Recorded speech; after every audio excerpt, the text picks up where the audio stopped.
story, and we're going to take action, Bezrat Hashem. So let's get started with the letter from the Rebbe.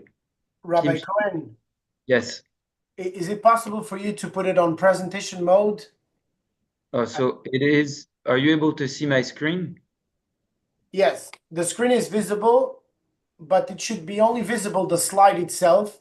You probably can diaporama on the top menu, and there's an option called diaporama.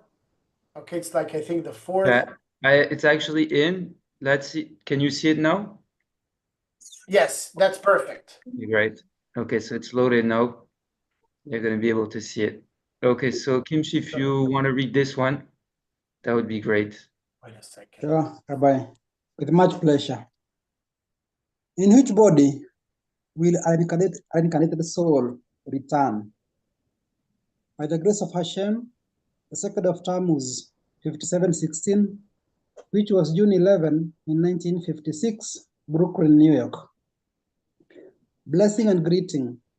I received your letter in which you asked the question, if a soul has come back to earth several times to complete its duty here, when Mashiach comes, in which form will the soul come back? I was pleased to note from your letter that you are taking an interest in your studies and follow the instructions of Torah as you are taught in the yeshiva in New Haven. As for your question, it was already asked a very long time ago by one of our great teachers of the Talmud, Rabbi Hizkiah, as mentioned in the Holy Book Zohar, Part 1, page 131a.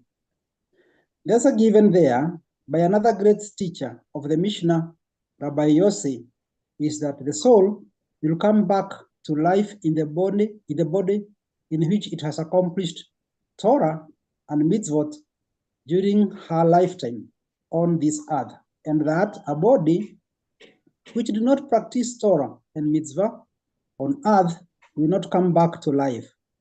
This answer must be considered in the light of a further explanation by Ari, the lion, about his life and work you may have read in the Talks and Tales.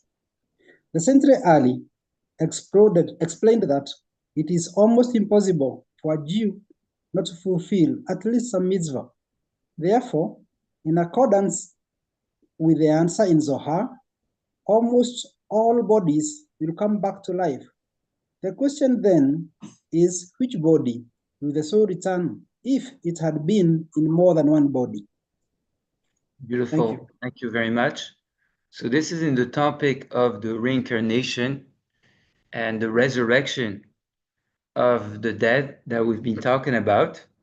As part of the Mashiach process, the souls will come back into bodies. And this young yeshiva student is asking the Rebbe, how is it going to work? You know, if one soul was reincarnated more than one lifetime, in which of the body will it actually return?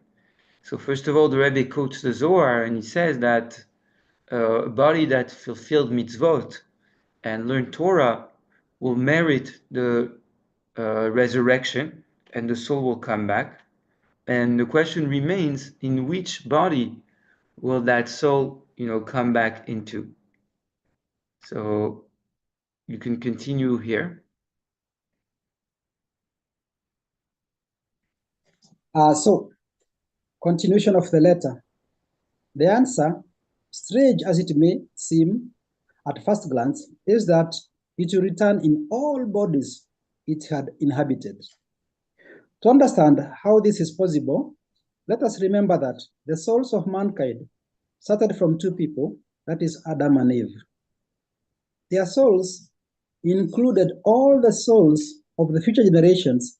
In a way, a single seed includes in its future generations of trees, fruits, and seeds.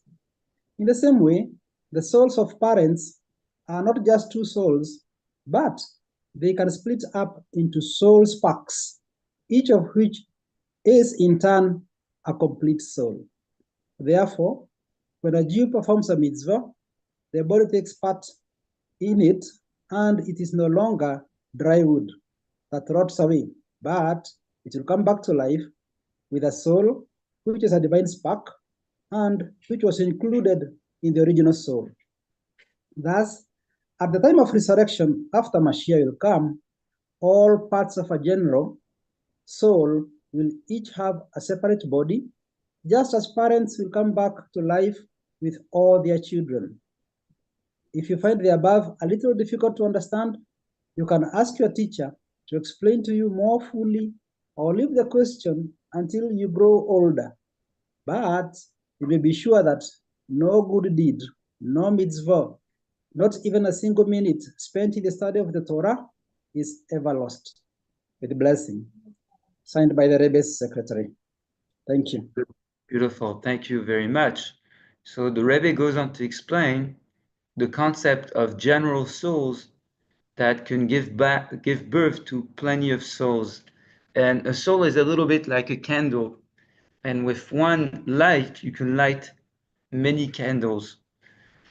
And each sparks of souls is going to come back into a body. And one general soul can give life to many bodies. And this is how the resurrection is going to take place. Some people share a common root soul, and that soul will ignite, and part of that soul will go into different bodies at the time of resurrection. And the main point that the Rebbe makes at the end is that we see the power of the mitzvot and the study of Torah that we do. Because when we do study and we accomplish our mitzvot for Nochait, it's the 7 Nochait commandments, you bring life into the body. In fact, the soul brings a life, and it creates a vessel for that body to come back alive at the time of the resurrection. So that was a continuation of the topic that we talked about in the previous sessions about the great comeback, the resurrection of the souls. So now let's go into the belief in Mashiach. Could I ask a question, Rabbi, before you proceed? Sure. Regarding this letter, because it's speaking expressly to the Jew. When the Rebbe's answer is saying, for a Jew who has accomplished this mitzvah, for a Jew who does this and that, who studies in Torah, is this the same case also for pious Gentiles, or and even by extension to Noahides, so to speak? Yes, so the Rebbe is addressing a Jewish yeshiva student from the yeshiva of New Haven, and that's why he's talking in a Jewish term. But we've already studied that the resurrection extends to pious Noachide. So that can be applied. All the explanation of how the resurrection is going to be also applies to those that deserve it. And as we explained, the righteous, Gentiles that respect the 7 Noachide commandments will also access to the world to come. So thank you for pointing that out. Thank you very much. If you want to continue on this slide.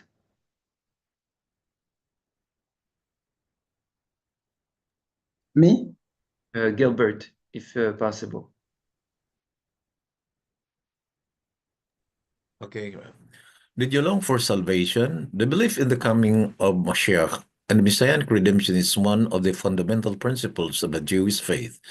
Rambam Principles of the Faith, Article 12.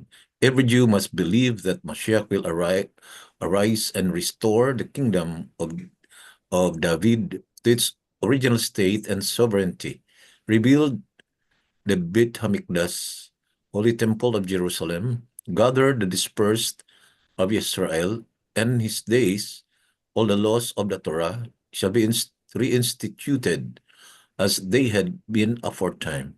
Rambam, Hilchot Melachim, chapter 11, verse 1. Whoever does not believe in him, or whoever does not look forward to and anticipate his coming, denies not only the words of other prophets, but also those of the Torah, the 5 books of Moshe, and of Moshe, our teacher, For the Torah testifies about him, as it is said, Hashem, your Elohim, will return your captivity and have compassion on you, and he will return and gather you. If you're dispersed, be in the utmost end of the heavens, Hashem will bring you. Deuteronomy chapter 30, verses 3 to 5. These words explicitly stated in the Torah compound all the things spoken by the prophets. The same, some authorities view this principle as an integral part of the first of the 10 Commandments. I am Hashem your Elohim who has taken you out of the land of Egypt from the house of bondage. Exodus chapter 20, verse 2, which charges us with belief in Hashem.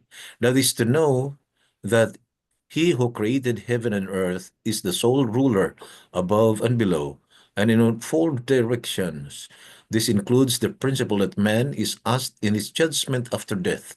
Did you long for salvation? The scriptural source for this obligation is compounded in the above, just as we must believe that Hashem took us out of Egypt, as it is written, I am Hashem your Elohim, has taken you out from the land of Egypt. So I want that you believe that I am Hashem your Elohim, who will yet gather you and save you. Rabbi Yitzchak of Corviel, Parasat 1. Thank you very much. So one of the belief, of the coming of Mashiach, it's a fundamental principle, of faith. And that's why we also need to long for the salvation. That's what's included in all this, is that just like, Hashem took out the Jews from Egypt, there will be a second redemption of the entire world. The entire world is going to be redeemed with the coming of Mashiach. And it's not just enough to understand that, but it has to be a constant yearning. Every day we have to yearn for a better world. And in fact, yearning is what's going to bring the salvation. If we don't think about it, and if we're not getting ready for it, we kind of delay it. So yearning is a big principle. If you have faith in the coming of Mashiach, you yearn for that moment, because you yearn for the moment where the world is going to be refined, and we're going to be able to experience revelation of the Creator, and we're going to be able to experience the purpose of the entire creation. So Simon, can you continue here?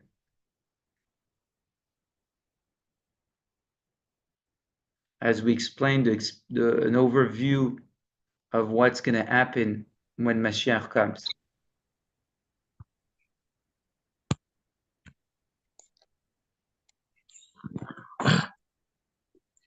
Okay. Here I read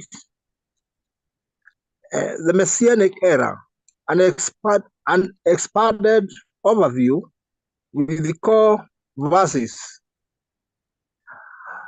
A. Restoration of the Beit HaMikdash. In the Messianic era, Moshiach will lead the reconstruction and internal establishment of the third Beit HaMikdash, Holy Temple in Jerusalem. This will mark the permanent dwelling of God's presence among the Jewish people, as Ezekiel prophesied.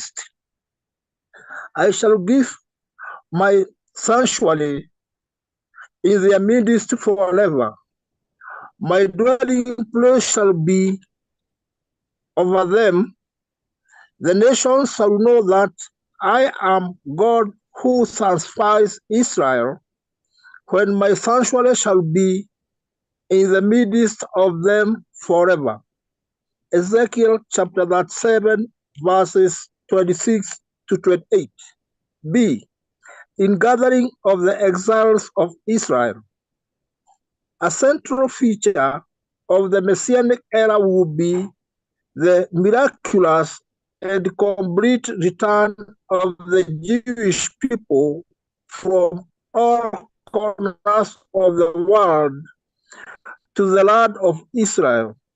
This includes all exiled tribes even those lost through history, God's promise will be and gather you from all nations where he had scattered you. Deuteronomy chapter 30, verses 3 to 4. Fear not, for I am with you. I will bring your seed from the east and gather you from the west. Isaiah chapter 43, verses 5 to 6. I will no more hide my face from them, as I will pour out my spirit upon the house of Israel. Ezekiel chapter 29, verses 27 to 29. See, end to evil and sin. This era will bring a complete moral transformation of humanity. Adultery and impurity will vanish, and truth and righteousness will fill the world. They shall not defile themselves anymore with their idols. Ezekiel chapter 7, verse 23. The remnant of Israel will not do any wrong, nor speak lies. Zephaniah chapter 3, verse 13. I shall cut off the names of the idols from the earth. Zechariah chapter 13, verse 2. Thank you, Rabbi. Thank you very much. So here we're going through the different events and different steps of what's going to be when Mashiach comes.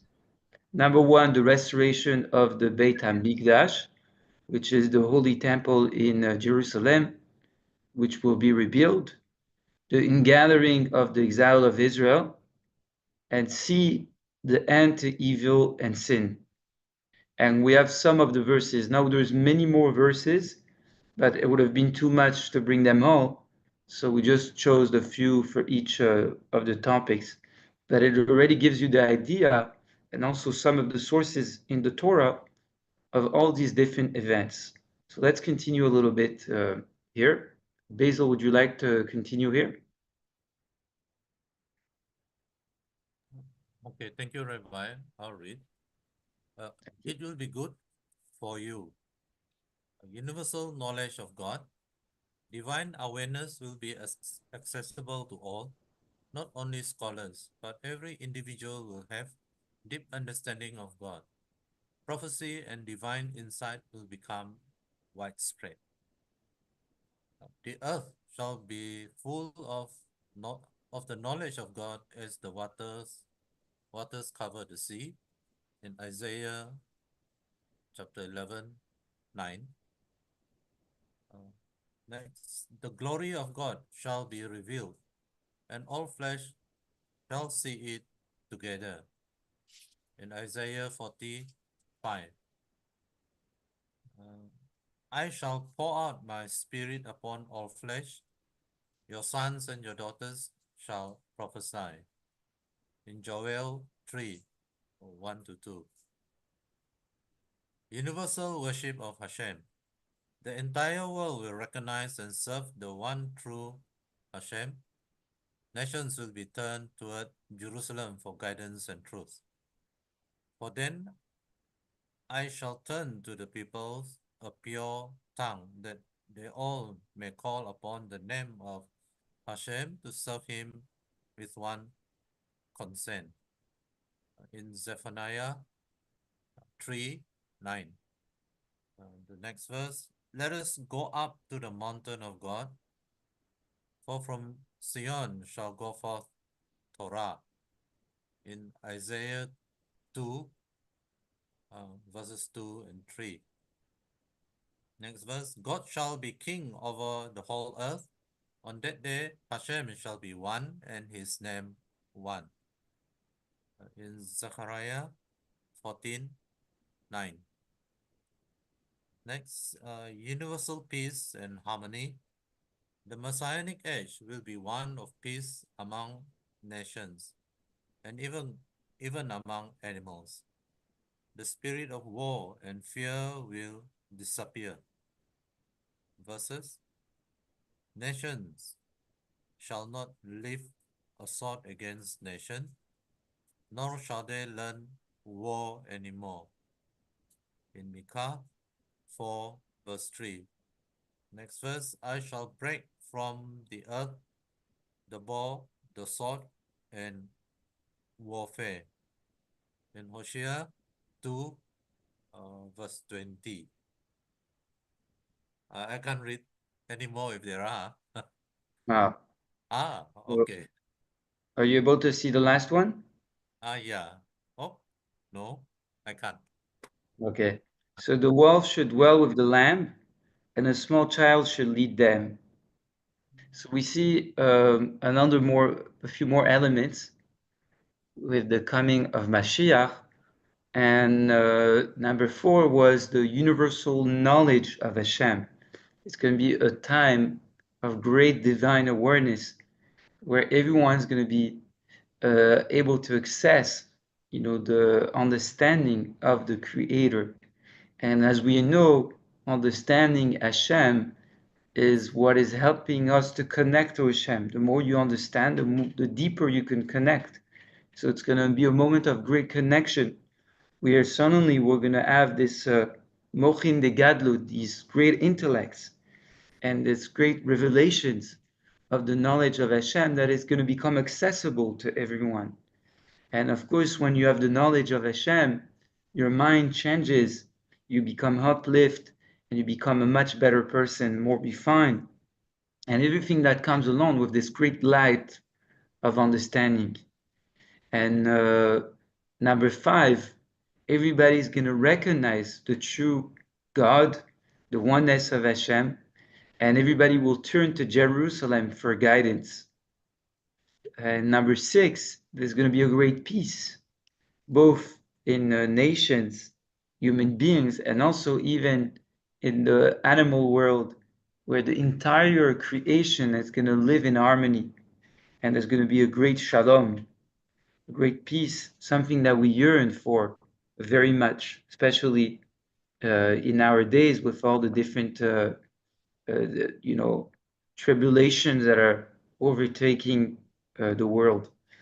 So the more we study about these things, the more we yearn. We want such a time. We want such a transformation. So let's continue a little bit. Salome, would you like to read? Sure, Rabbi. Thank The you. ultimate purpose, resurrection of the dead. A future resurrection will bring the righteous back to life, a cornerstone of Jewish faith. Your dead shall be revived, my corpses shall arise. Isaiah 26, verse 19. Behold, I will open your graves, and you shall know that I am God. Ezekiel chapter 37, verse 12 to 14. Many of those who sleep in the dust shall awake. Daniel 12, 2. Healing, abundance, and joy. Suffering will cease, and the world will be filled with health, prosperity, and spiritual delight. The eyes of the blind shall be clear-sighted, the ears of the deaf shall be opened. Isaiah 35, verse 5 to 6. Death shall be swallowed up. God shall wipe away tears from every face. Isaiah 25, verse 8. The plowman shall overtake the reaper, and the mountains shall drip with sweet wine. Amos 9, verse 13. Ultimate purpose. The purpose of all these blessings is not material comfort alone, but to create a world where humanity is free to know and serve God fully. The earth shall be full of the knowledge of God as the waters cover the sea. Isaiah 11, verse 9. Beautiful. And finally, the last 2 things are the resurrection of the dead. And we see a couple of the verses that mention that. And finally, healing and a great abundance of joy, where the entire earth will be full of prosperity, of healing, and all the good things that can possibly, come to the world.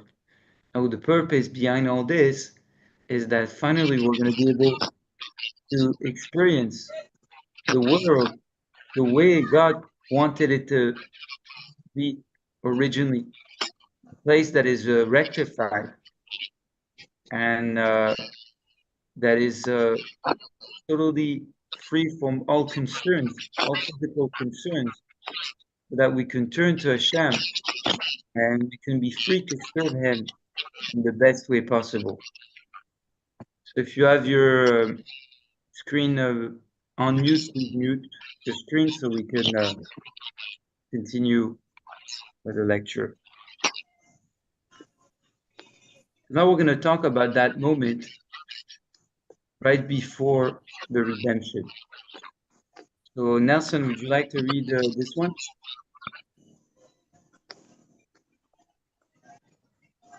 Yes, Rabbi, thank you. The time immediately before Messiah.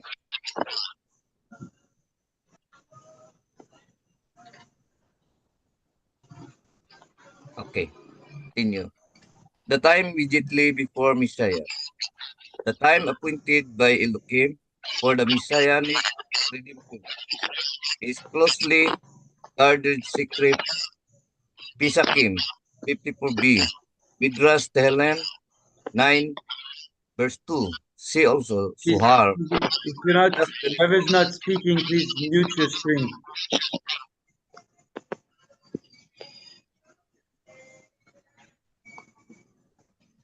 Okay. Arca, please mute your audio, Arca. Thank you. Okay. Very much. Nonetheless, we are offered many hints to recognize its proximity when certain conditions come about. We are to await the imminent coming of Messiah. Most of these conditions are quite disturbing, clearly displaying a situation of the very bottom of the pit. Midrash Tehillim 45 verse 3. See also on Ma'ari, Admor Hazakin, italic, page 103, reflecting the principle that the darkest moment of the night are just before dawn. Midrash Tehillim 22 verse 4. Suhar 1146a. Suhar 1 170a.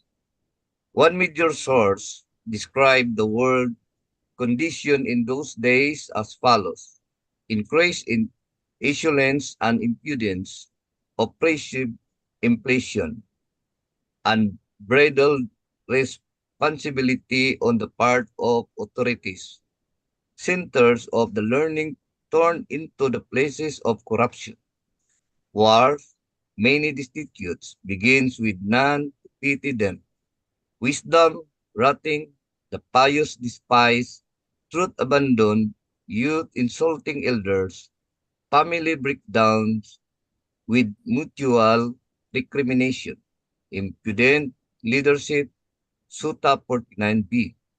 Other sources add further indicators, a lack of scholars, successive troubles and evil decrees, famine, mutual denunciations, epidemics of terrible disease, poverty and scarcity, widespread cursing and blaspheming, and international conflict with nation provoking and battling one another.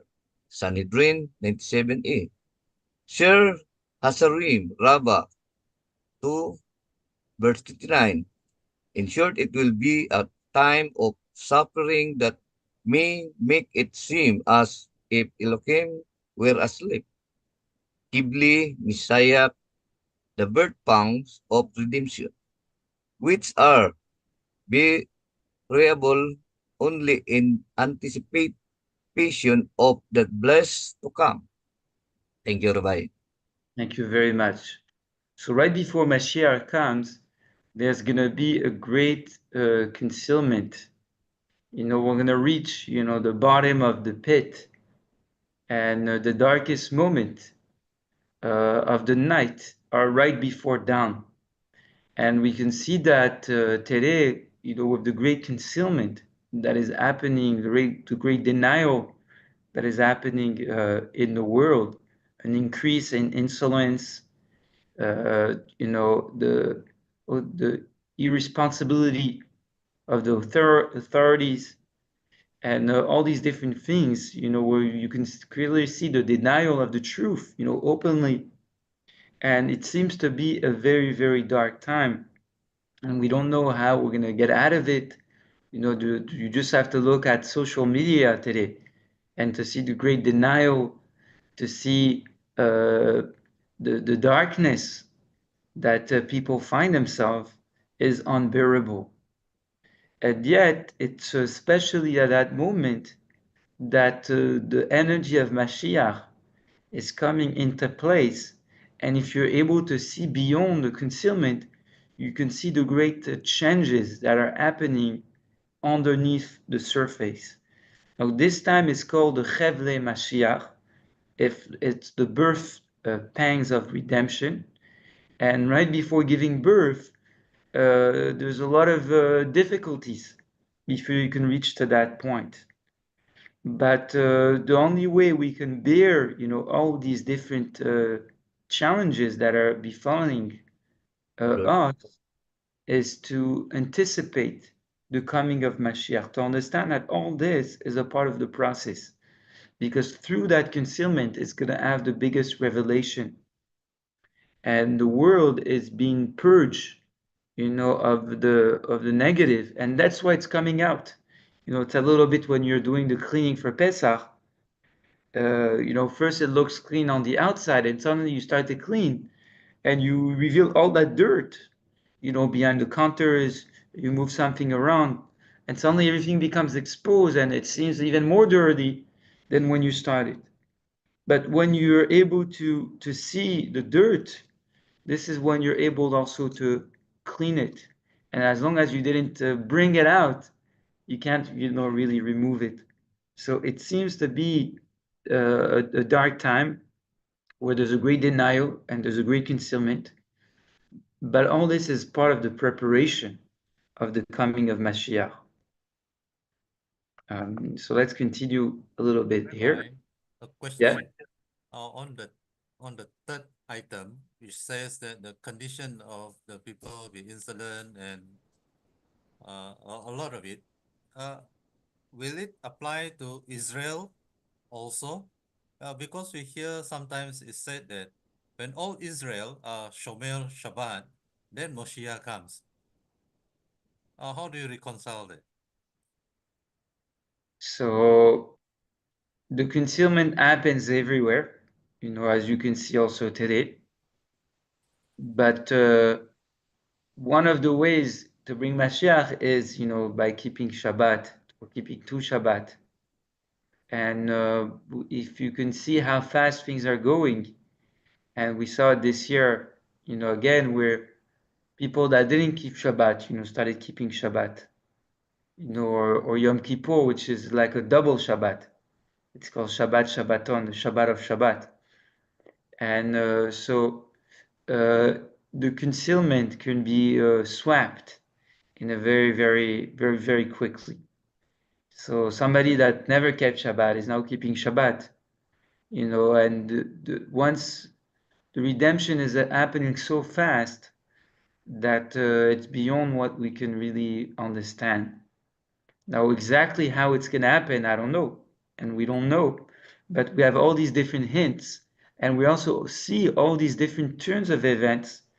And there's a lot more Jews keeping Shabbat in Israel than there was before October 7th, just to give you an example.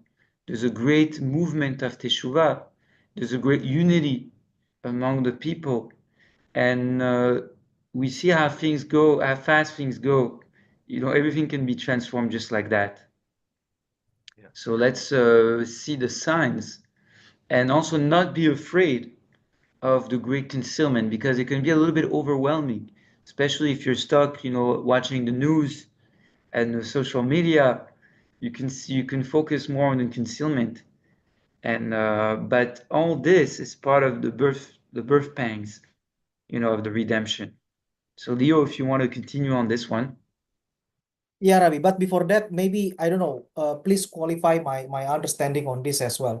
One of the sign of the Mashiach or beyond concealment that what you say is that the seven Noahide laws that currently can penetrate into even the farthest corners of the earth, if I'm get it correct.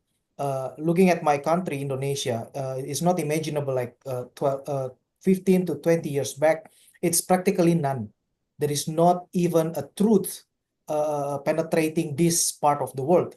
But currently, uh, I believe the truth of Torah, even though it's still a small little candle, definitely it shines, and it's just waiting for time to be a bigger fire. Am I correct in my statement, Rabbi? Absolutely.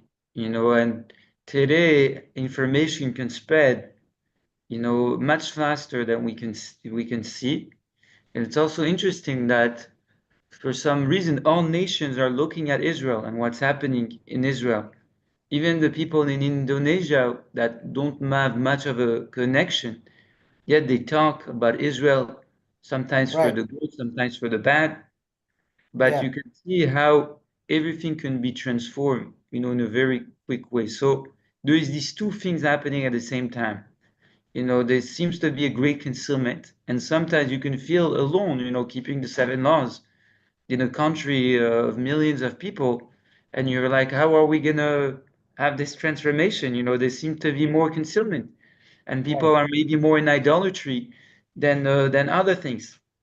So, so externally you see that great concealment, but and sometimes it seems to be even getting worse. Just a little bit like before they left Egypt. As we know, the redemption, the coming redemption is connected to the first redemption. And when Moshe came to announce the redemption, it became much worse. And suddenly they didn't have the means to even make the bricks. And it became much harder. And to the point that they told Moses, since you came, it became worse. You came to announce, and suddenly and this is called the birth pang. Right. It's a little bit also like in the story of Yaakov fighting the angel of Esav, and right before the win, Esav gives his final strike because he knows that that's it. It's been over. He's losing that battle, and light is coming. The day is rising again. So this is part of what's happening right before the redemption. So you can continue here on this one. Okay, Rabbi. Moreover, not all signs of redemptions are grim. The sages offer striking statements to capture this reality. When you see a generation ever dwindling, hope for him. When you see a generation overwhelmed by many troubles as by a river, await him.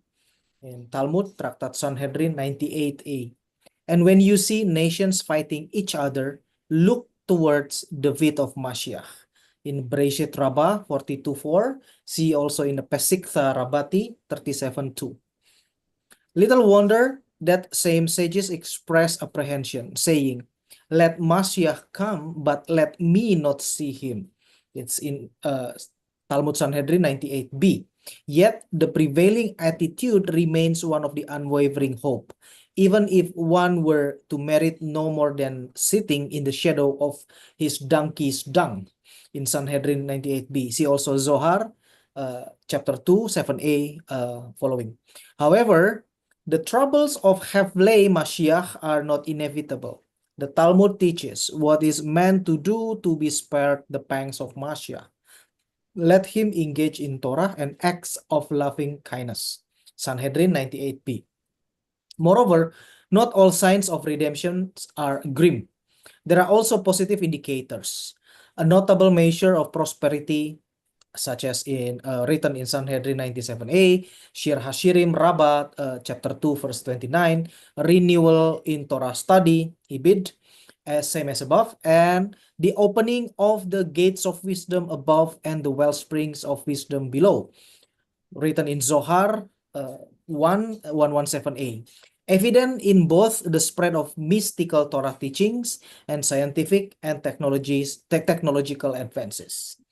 The Zohar further states that in the time that Mashiach will awaken, many signs and miracles will occur in the world. Zohar 2:8a.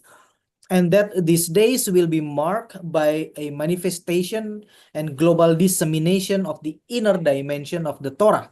Zohar 1:118a and Zohar Hadash Tikunim 96c, Mayanei HaYeshuah 1 verse 2, and also Igeret Te'iman chapter 3. Beautiful. Thank you very much. So Sama. that gives us a lot of sources, to go look at when we have time.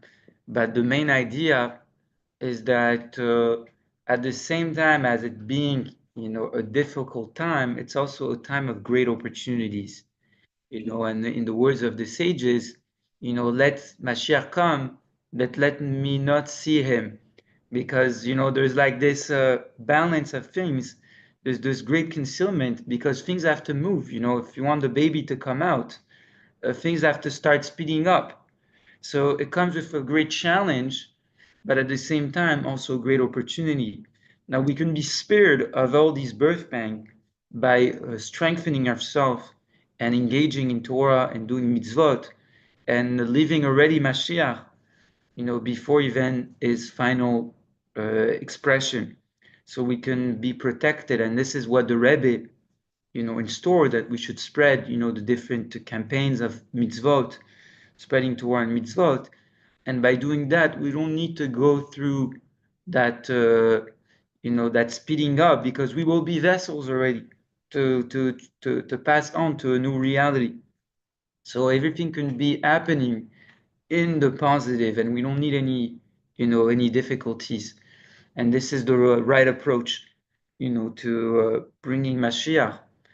Now, there's also a lot of positive signs, and there's going to be a great spreading and a great access of Torah knowledge.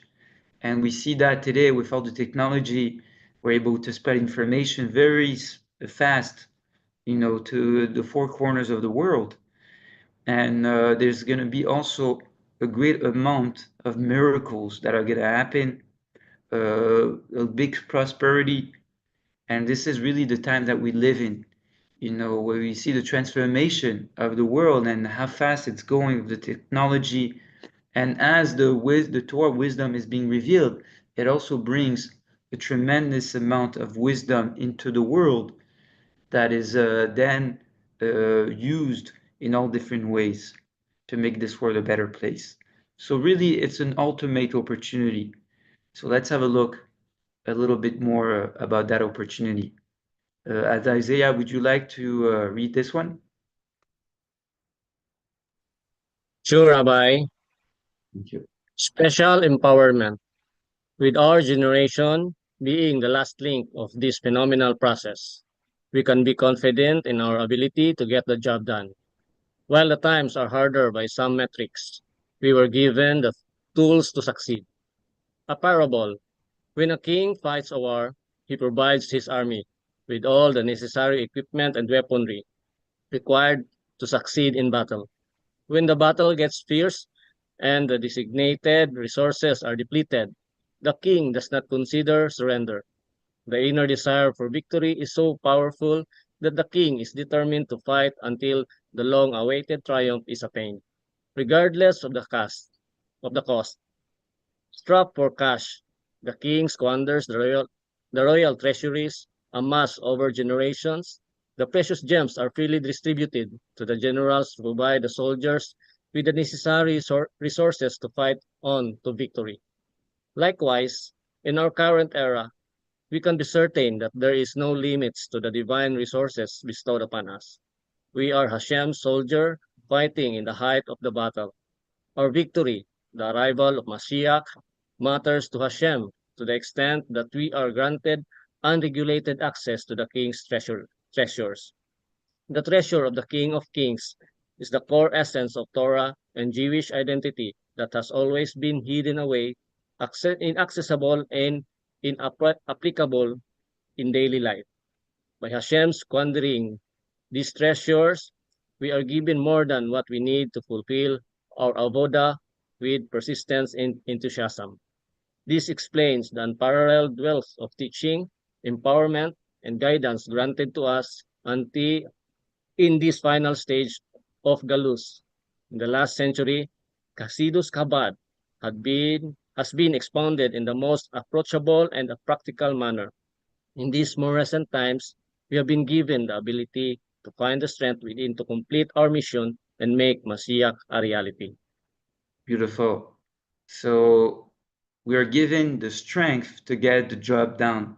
Now, this parable of the king that is fighting a war is brought in one of the core ma'amarim, the core teachings of the Rebbe, called Bati Legani, which was the teaching that he first started when he took on the role of the Rebbe.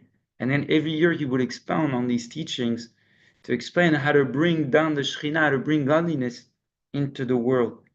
And he gives this example of a king, and when he's fighting a war, the attribute of victory is awakened. And the king is suddenly willing to give everything in order to succeed. And he opens the treasures that are usually not seen by anyone, that are reserved for many generations. And to who does he gives, all these treasures? To the simple people fighting the war, in order to empower them and to give them whatever they need in order to be successful. And this is what we're in. We're in that final battle between good and evil. And the teachings and with the treasures of understanding, which are giving us the strength, and also to awaken us within us the fear of Hashem, the love of Hashem, and all these different attributes that are necessary to have the right mind and in order to do the right things and to tilt the balance to the positive are now bestowed and spread, to the masses. Everyone that wants to join that movement, that wants to decide that he wants this world to be a better place, is given, all these treasures in order to be successful. And this is really the great opportunity that we're in. And we are able to complete that mission and make Mashiach a reality. So, JP, if you can continue here. Yes, Rabbi. All the nations will go. In our times, we are witness to an unparalleled awakening of the Jewish spirit and return to our heritage. In the past, assimilated Jews were permanently lost to our people, but somehow, not today. More than ever before, the inner spark within every Jew is constantly accessible. A Jew can be walking down the street, and although lacking Jewish education and involvement, they will nevertheless stop to put on tefillin, knowing nothing about the mitzvah aside from it being a commandment of Hashem and a Jewish thing to do. Countless Jews put on tefillin in public, surrounded by onlookers simply because they are Jewish. One mitzvah leads to another, and in what is known as the Tishba movement, scores of Jews have returned to their heritage. Amazingly, this phenomenon is fulfillment of the words of Rambam, who writes, at the end of the exile, Israel will do teshuvah and they will be redeemed immediately. In this empowerment is not reserved for Jews alone.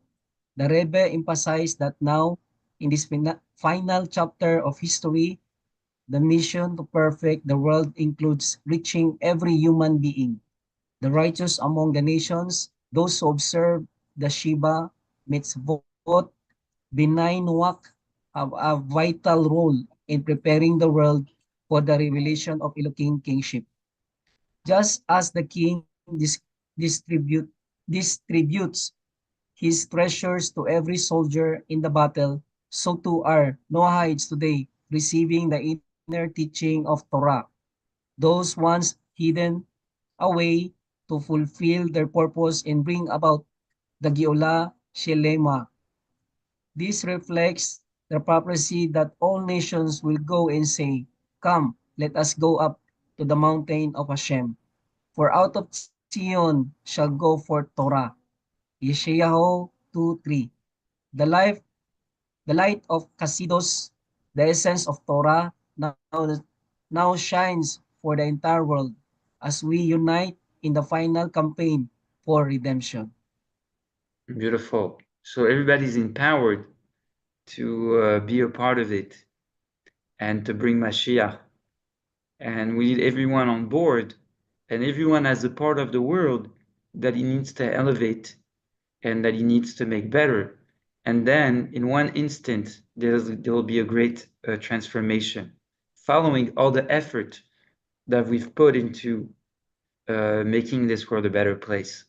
So let's continue here with a story. Leo, if you want to read this one. Yes, Raf. Mashiach in the air. The scepter shall not depart from Judah, nor the lawgiver from his descendants, until the Mashiach comes. Chapter 49, verse 10. Every soul possesses a spark of the soul of Mashiach, said Rabbi Israel Baal Shem Tov. After the passing of the Rabbi Dovber of Masoret in 1772, Rabbi Menachem Mendel of Horodok led a group of Hasidim to settle in the Holy Land. One day, a somewhat deluded individual climbed the Mount of Olives in Jerusalem and sounded the shofar. Soon the rumor spread that Mashiach had arrived, setting off a great commotion in the street. Rabbi Mendel went to his window and sniffed the air. No, he said, unfortunately, the Redeemer has not yet arrived. On that day, the world shall be filled with the knowledge of God as the waters cover the sea, and all flesh will perceive the reality of the Creator. I do not sense the divine truth that will permeate the world in the era of Mashiach, said the renowned Maspia, Rabbi Grunem Esterman. Why did Rabbi Mendel need to go to the window to sniff for the presence of the Mashiach? Because all the prevailing truth, God was already a tangible reality within the walls of Rabbi Mendel's room. Beautiful. So it's a short story, and where he was able to sniff the air and to know if Mashiach was here or not, because the revelation of Mashiach is going to affect, even the air, and it's going to be a great transformation, and the knowledge of Hashem will fill up the entire earth. Now, in his own home, there was already that state of being.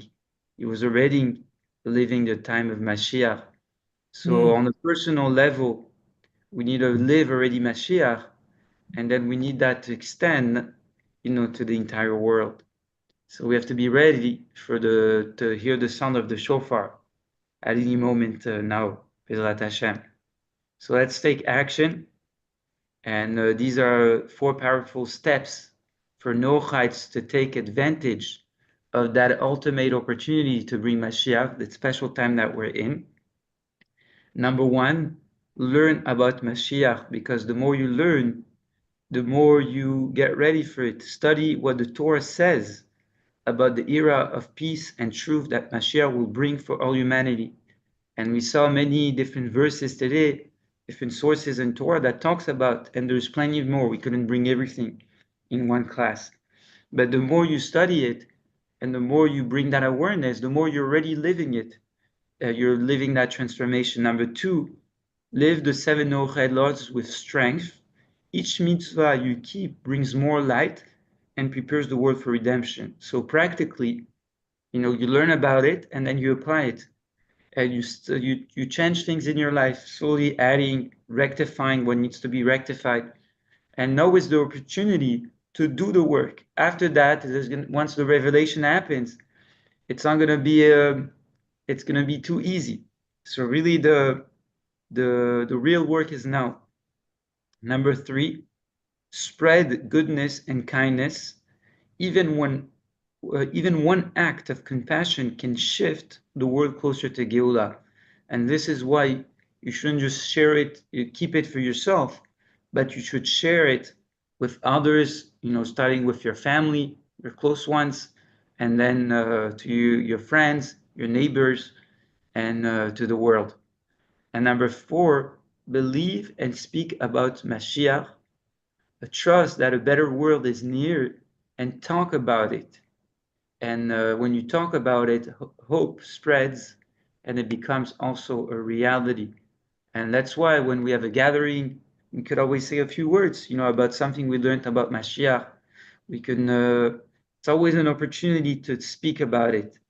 And if we're not yet able to receive it, we can already experience it by speaking about it, by sharing it, and by doing so, we will be ready and we will take advantage of that special time we're in, which is called the Igveta de Meshicha, the footsteps of Mashiach. And it's really where everything matters, everything plays in those moments, because it's how you prepare for it that makes the entire revelation. So thank you very much. Have a wonderful Shavua Tov and a lot of blessings. Bezrat Hashem. Thank you, Rabbi. Thank you, Rabbi. Kodesh Yes, Tov later on. Shabbat Tov. Thank you, Rabbi. Thank you, Rabbi. Thank you, Toda Rabba.